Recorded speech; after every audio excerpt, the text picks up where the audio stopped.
Warm greetings to all of you. Today we are going to discuss about respiratory pigments.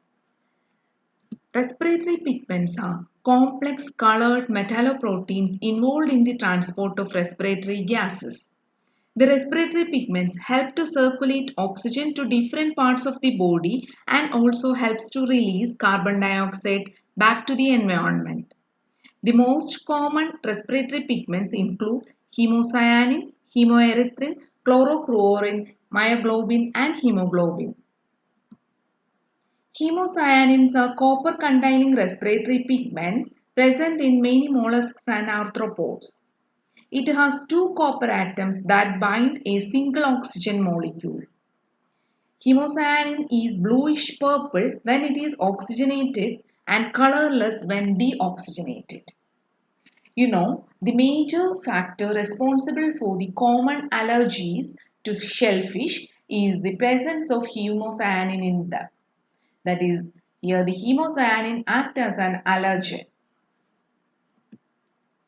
Hemoerythrin is an iron-containing respiratory pigment capable of reversibly binding oxygen.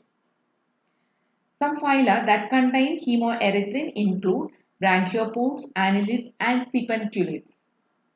When this colorless pigment binds to oxygen, it becomes violet in color. In marine invertebrates, hemoerythrin plays the role of a storage protein also. The next important respiratory pigment is chlorochlorine. Chlorochlorine is an iron-containing respiratory pigment. It is also known as green hemoglobin because of its characteristic green color. In high concentrations, chlorochlorine will appear light red. Because of its larger structure, it is found freely floating in blood.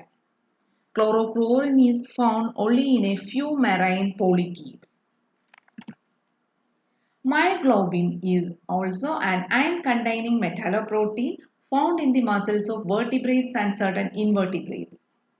Myoglobin functions as an oxygen storage unit and provides oxygen to the working muscles. During heavy muscular activity, myoglobin acts as an emergency oxygen store. Myoglobin consists of a single polypeptide chain surrounding a heme group. It has a high affinity for oxygen than hemoglobin. Hemoglobin is the most important respiratory pigment found in the cytoplasm of erythrocytes. Hemoglobin is a conjugated protein made up of a protein part called globin and a non-protein or a prosthetic group called heme. Globin is the protein part of the hemoglobin molecule. It is formed of 4 polypeptide chains, 2 alpha chains and 2 beta chains. Each alpha chain is formed of 141 amino acid residues and each beta chain is formed of 146 amino acid residues. In the diagram, the alpha chains are represented in green color as alpha 1 globin chain and alpha 2 globin chain. The beta chains are represented in yellow color as beta 1 globin chain and beta 2 globin chain. Each polypeptide chain contains a heme part marked as blue in the diagram. Heme is a porphyrin ion complex. The porphyrin unit is a tetrapyrrole structure that is formed of 4 pyrrole rings. The 4 pyrrole rings are linked through methylene bridges. In the diagram, it is marked in green color. The porphyrin ring or the porphyrin nucleus has 8 side chains, 4 methyl groups which are denoted as M, 2 vinyl groups which are denoted as V and 2 propionic acid groups which are denoted as P. Here you can see a single pyrrole ring here and the 4 such pyrrole rings together form a tetrapyrrole ring or porphyrin ring. The iron porphyrin complex forms the heme molecule. The iron occupies the center of the porphyrin ring.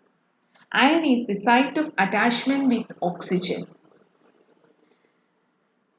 So, each molecule of heme combines with a globin chain or the polypeptide chain. So, in a hemoglobin molecule, there are 4 heme groups, each attached to a globin chain. So, one hemoglobin molecule can carry up to 4 oxygen molecules. You know, in every red blood cell, there are approximately about 250 million hemoglobin molecules. The most important property of hemoglobin is its ability to reversibly bind oxygen, and this property allows gas exchange in tissues. Now let us see the important types of hemoglobin. There are 7 types of hemoglobin molecules throughout a human's life. 4 of them are present in the embryonic stage. Once an embryo develops into a fetus, the embryonic hemoglobin molecules are replaced by fetal hemoglobin. Here we are discussing only about fetal hemoglobin, adult hemoglobin, and a variant form of hemoglobin. Fetal hemoglobin is hemoglobin F, having 2 alpha polypeptide chains and 2 gamma polypeptide chains. Fetal hemoglobin have higher affinity for oxygen than adult hemoglobin. Hemoglobin F or fetal hemoglobin remains in the child's blood until it is around 6 months old, and then it is replaced with adult hemoglobin. The 2 types of adult hemoglobin are hemoglobin A having 2 alpha chains and 2 beta chains, and hemoglobin A2 having 2 alpha chains and 2 delta chains. Hemoglobin A is the most prevalent type and makes up about 97% of the adult hemoglobin. There are several variant forms of hemoglobin also, and the most notable one is hemoglobin S. Hemoglobin S has a slight change in the genes coding for the beta chain in adult hemoglobin, and this causes sickle cell anemia. Hemoglobin S denotes hemoglobin present in the sickle cell anemic patients. This is all about respiratory pigment. Thank you.